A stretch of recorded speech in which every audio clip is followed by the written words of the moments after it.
What's up, everybody, and welcome back to A Beer a Day with TK. It's Thursday here in Findlay, Ohio, and Anderson and I have been out on the road, had a bit of an adventure today. We decided to head up to Ann Arbor, Michigan, check out some beer spots. So Ann Arbor, Michigan, obviously is the home of the University of Michigan. Really interesting university town, had some really cool places. What do you think of it, man? I was surprised about how awful the roads were around the university. That was shocking to me. Yeah, you would think a university of that size would, what's it, 45,000 students or something? Yes. I mean, you'd think that they'd have it together a little bit better. For those of you who have never been in Michigan, Michigan has some of the worst roads I've ever seen anywhere in the world. I would say the stretch of road, I-75 between Toledo and Detroit, like once you kind of get north of Toledo, is probably the worst bit of road I've ever encountered in my life. And I've been through some what we call developing countries, and that part of road is worse than some of those places. So yeah, that was a bit of a shock, honestly, to see the state of the roads. I can remember being in Serbia and having to take a detour because they're working on one of the highways. Mm. And we were driving down some roads that the vehicle we were in definitely should not have been on. Mm. Still not as bad as a couple of these roads going around the University of Michigan. Yeah. I'm glad I had a four-wheel drive pickup truck. Yeah, yeah. Any small car probably would have some damage done to its front end at worst or at best. Yeah, I will say this, we got lucky. I guess maybe class isn't in session yet, so it wasn't too crazy busy. So we went to a couple different places. The first place we stopped was called Super Liquor 4, right? So that sounds like a real appealing place to go. From the outside, nothing special going on. When we went in, pretty amazing beer shop.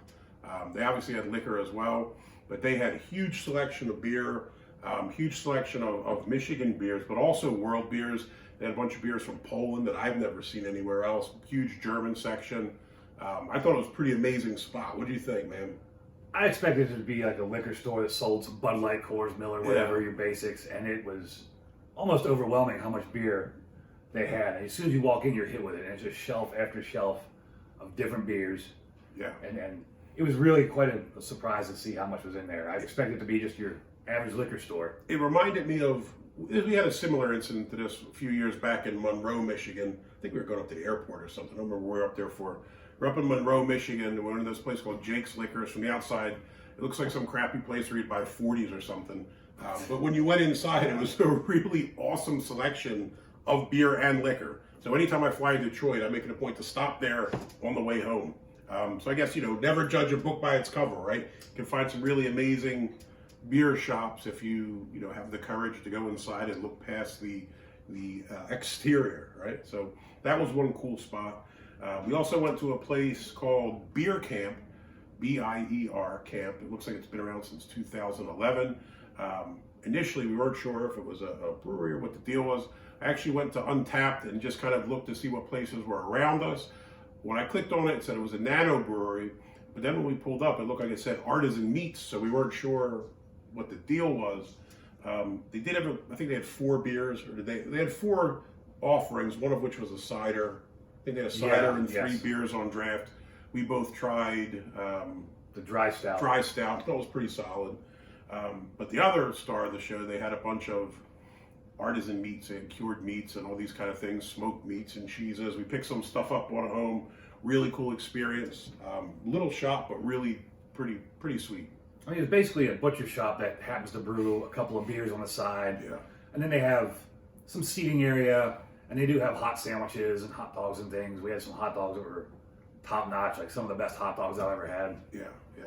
And they had had a little spot. They had the little enclosed outside bed. It was a really nice spot. I'll be stopping there again next time we're out that way for sure. It's definitely a sweet place. All right, on to the beer for today. The beer we have today is probably going to be the best beer that we've done on this show, at least the highest rated and the most acclaimed. This was actually sent to me by Pete. Pete's a dude from Philadelphia I grew up with. Sends me out some beers for the show every once in a while. And this one is one of the ones they sent out that was really kind of amazing. When I opened up the box and saw this in there, I was shocked. So this is Abbaye de Bon-Chien by the Brasserie de Franches-Montagnes. I guess it goes by BFM. I might have butchered that pronunciation.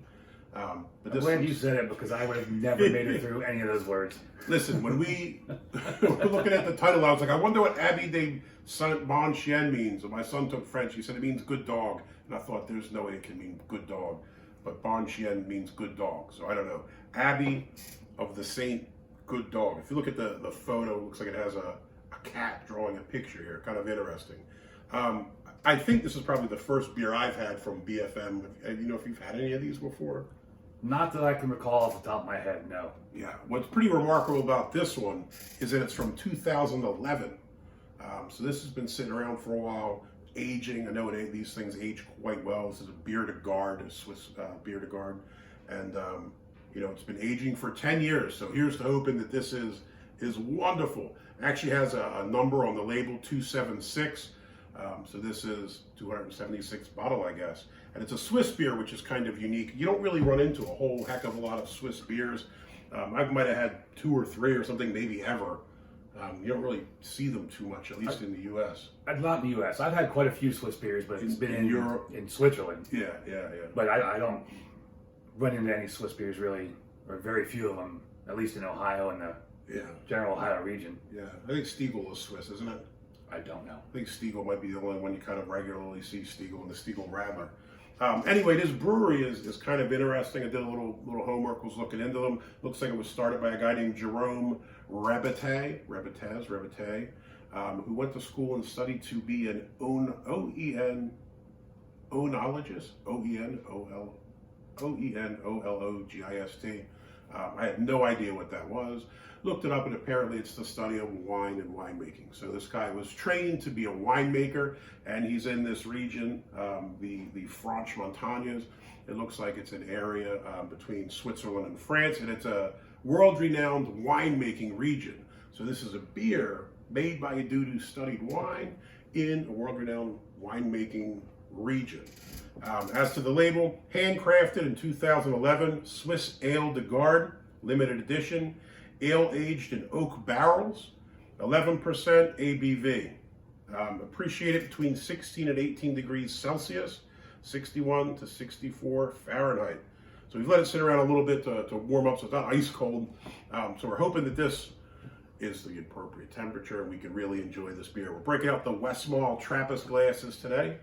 We're going to give this one a shot. As to the ratings, Untapped gives it a 4.29, Beer Advocate a 4.36, and on Beer Advocate they have the critic score or whatever. It got a 96 world class. So this is by far the highest rated beer we've done on here. Probably the highest rated beer I've drank in quite a while. I can't say I've seen anything that had a rating that high. As far as Beer Advocate, no, I don't think I've ever had, to my knowledge. I mean, maybe Pliny the Elder might have something up similar to that height, but... Well, Beer Advocate is tough, too. I mean, like Untapped, I think we were talking about this the other day. Untapped is more people just having a beer out, you check in. Beer Advocate, people are taking time to actually do in-depth reviews. I think it's a little more beer snobby, I guess, if you will, but to have such a high rating over there means quite a bit. So, Pete, thank you for sending this out, man. We're really excited to try it. Yeah, I've definitely been looking forward to trying this since I saw the unboxing video. Thanks for sending this out. Yeah, I figured I would save it till Anderson come out. It didn't seem right to drink this by myself. Let's hope this doesn't go all over me. No, we're all right. Well, it does say that it's lightly carbonated or low carbonation for this style of beer. So I would hope it doesn't explode on you. Got a nice smell. Yeah, you can definitely smell it already. It smells like a farmhouse ale. Some fruit notes. Yeah. Definitely fruity, definitely strong too, man. All right. So, color. Honestly, it looks like a Belgian, like a dark Belgian ale kind of look to it. Wee bit of carbonation there. It's funny because you really don't see it on the top there. You do see some bubbles around the side of the glass. But you don't really see them, coming up like very effervescent. Head, minimal, almost non-existent in that regard. There's a few bubbles going there. Smell. It's definitely more bubbles than I expected. Yeah. Before I even pull it up, I can smell kind of an oaky, fruity. Yeah. Smell. I think like Anderson just said, you definitely pick up kind of fruity notes. You definitely pick up that it's been aged and barrel aged. You can pick that up immediately, and you definitely tell that it smells kind of strong. I mean, it's got a nice smell to it. All right, man. Let's do this. Cheers, Pete. Cheers.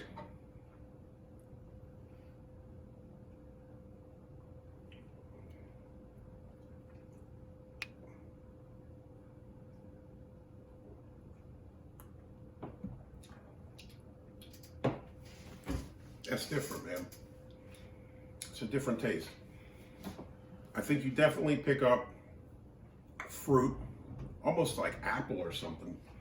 But you definitely pick up stone fruits or whatever they call them. And then you pick up the oak aged kind of, the barrel aged bit.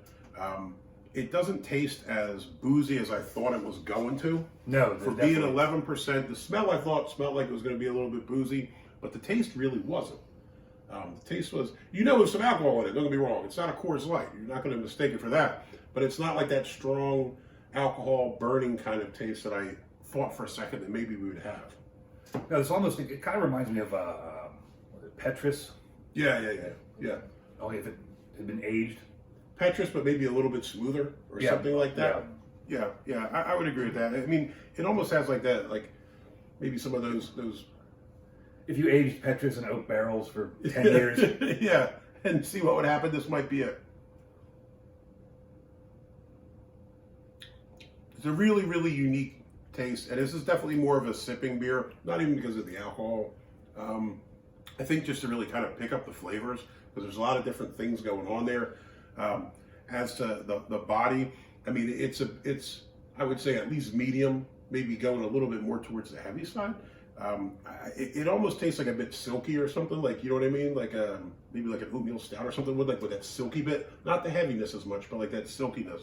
Not that it's thick by any means, but I expected it to be a little thinner than what it is. Yeah. I mean, I'd say it's medium, but I mean, it's that kind of silky texture or something, I think, is what makes it feel like it's a little heavier than it is. It's nice, man. Definitely has some sour notes to it. Mm-hmm. You can pick up a little bit of tartness at the end. See, I also thought that this was going to be a little more sour, especially being quite old. It was going to be a little more sour than this. You do pick up the sour at the end, and you can feel it like on your lips, like a, pucker your lips. Yeah, a little pucker in the cheeks. Yeah, but it's almost more like, again, I think it's kind of like the fruit, like the fruit thing. Like if you have like a slightly sour fruit or something, a nice taste to it. That's kind of what you pick up. This is unlike anything that I've had in quite a while, I think. And this is pretty solid. This is a really good beer. I mean, I can see why I guess the high ratings it does. It's a very complex flavor, but there's nothing off-putting about it. There's nothing. No. I can't say anything negative about any of the experience with this beer so far. No. So I can definitely see why it would get. Now I will say this: I can see why this wouldn't be for everyone. You know what I mean? Like I like a lot of the stronger Belgian beers, and I get not for everyone. I'm a huge fan of Mad Elf. Get that's not for everyone. A lot of people say, "Oh, it's boozy. It tastes like cough syrup or NyQuil or something." Different beers, different styles are just for different people. This one here is for me.